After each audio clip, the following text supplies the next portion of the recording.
Anong magiging pagkakaiba ng e-certificate sa tradisyonal na ini-issueng mga dokumento ng PSA at anong proseso para makakuha nito?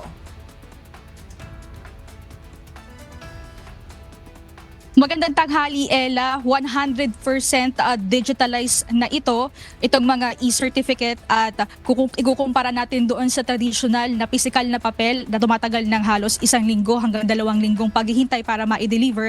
Ayon sa Philippine Statistics Authority, 24 to 48 hours lamang ay maaari nang ma-access ng publiko ang kanilang mga dokumento.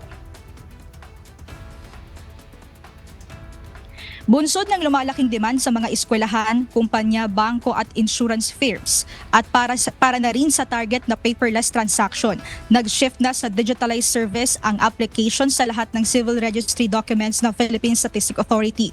Kung dati physical document ang inire-request na tumatagal ng ilang linggo para ma-deliver, ngayon maaari nang magkaroon ng access digitally ang publiko na beneficial lalo na sa mga aplikante. Inaasahang unang mag-a-adapt ng teknolohiya ang mga paaralan sa pag-integrate ng PSA eCert sa student portals.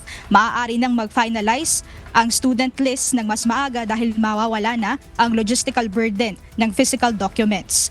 Para sa proseso, maaaring mag-request ang mga aplikante ng digital certificate sa psahelpline.ph. Pagkatapos, i-process at i-authenticate ng PSA ang record, i-digitalize ito at i-upload sa secure eCert portal. Makakatanggap ang aplikante ng digital file na may unique reference number at QR code na maaaring i-share sa paaralan, employer o iba pang stakeholder.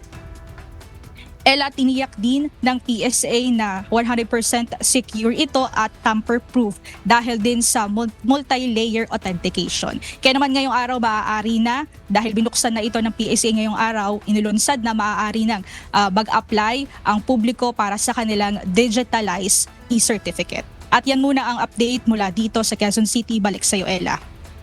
Maraming salamat, Mia Alonzo.